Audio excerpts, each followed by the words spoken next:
Available होगा तो company declare करेगी क्या? नहीं। तो अगर नॉन क्यूमुलेटिव प्रेफरेंसेस है तो हर केस में पीडी माइनस होगा, लेकिन अगर क्यूमुलेटिव प्रेफरेंसेस है तो only when the dividend is declared तब आपका पीडी माइनस होगा, अदरवाइज आपका पीडी माइनस होगा क्या? नहीं। बोल समझ में आया? यहाँ पे किसी भी तरह की दिक्कत नहीं। बोल क्लियर है? अब यहाँ तक हम लोग देखा, चेक करिए बेसिक और डाइल्यूटेड ईपीएस में डिफरेंस क्या होता है। बेसिक ईपीएस एक स्ट्रेट फॉरवर्ड मेजर बता रहा है कि एक्चुअल आपने कितना आउटस्टैंडिंग शेयर्स है। डाइल्यूटेड ईपीएस चेक करो, डाइल्यूटेड ईपीएस क्या शो करता है? Worst case scenario. Worst case मतलब क्या? देखो आज वो कन्वर्ट नहीं हुए हैं, लेकिन अगर कन्वर्ट हो जाएंगे तो आपका प्रॉफिट गिर गिर के कितना होगा, that is the worst case scenario जो होता है। क्या आपको डाइल्यूटेड ईपीएस बताता है? यस। चेक करिए what will your EPS be if all the potential shares are convertible, है ना? तो ये एक तरीके से कंजर्वेटिव अप्रोच होती है। यस, तो ये कंजर्वेटिव अप्रोच होती है ताकि मैं इन्वेस्टर्स को पर शेयर प्रॉफिट ज्यादा ना शो करूं, ठीक है? तो बेसिक क्या बताता है? इतना कमाया है। डाइल्यूटेड क्या बताएगा? गिरी से गिरी हालत में इससे नीचे तो नहीं जाओगे, तो क्या वो एक रेंज तुमको दे देगा? यस। बोलो कोई दिक्कत? आगे बढ़ सकते हैं। अब चेक करिए जो हमारे क्लास का एग्जांपल, ये सारे के सारे एग्जांपल देखते हैं, ठीक है? सारे के सारे बच्चों जो हमारे क्लास के एग्जांपल झटपट रिवाइज करते हैं, ठीक है? आप मुझे बताइए, मान लीजिए सारे बच्चे कैलकुलेटर हाथ में ले लोगे ना, सारे के सारे बच्चे कैलकुलेटर हाथ में ले लोगे, लेट्स झटपट रिवाइज है ना। आप मुझे बताइए कंपनी का ईएएसएस कितना है? 10 लाख रुपए, right price. Sir theoretical Exide price मतलब आप मुझे सोच समझ के बताइए, पर केस कर सकता है?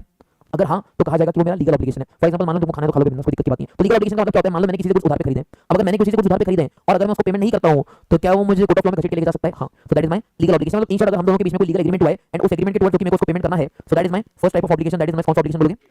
My first type of obligation is legal obligation, ठीक है? तो पहला होता है मेरा लीगल ऑब्लिगेशन। लेकिन जो हमारा इंडेक्स होता है ना, एज पर इंडेक्स दो तरीके के ऑब्लिगेशन होते हैं। पहला होता है लीगल ऑब्लिगेशन, सेकंड होता है कंस्ट्रक्टिव ऑब्लिगेशन। कंस्ट्रक्टिव ऑब्लिगेशन मतलब एज पर लॉ क्या मेरे ऊपर ऑब्लिगेशन है? नहीं, लेकिन पास्ट में मेरे कुछ ऐसे एक्शंस रहे हैं, ऐसे कुछ वर्ड्स रहे हैं जिनके थ्रू किसी दूसरे पार्टी की नजरों में एक्सपेक्टेशन क्रिएट हो, वन में मेरी फट जाएगी। बड़ा चेक करो ये 10 क्या ए आगे मत करे। नहीं नहीं मैं करना है क्या? कैसा टेक्नोलॉजी का जी है तू? हाँ 1 लाख के लॉस होने की चांस कितना है? 20%। करिए 1 लाख का 20%, 20,000 आएगा। यस। एंड 4 लाख का लॉस होने की प्रोबेबिलिटी कितनी है? 5%। तो करिए 4 लाख का 5%, 20,000। तो टोटल मुझे प्रोविजन कितना बनाना है? 20 + 20 40। वेरी गुड बेटा, वेरी गुड। अब चेक करो क्वेश्चन, क्वेश्चन 52 का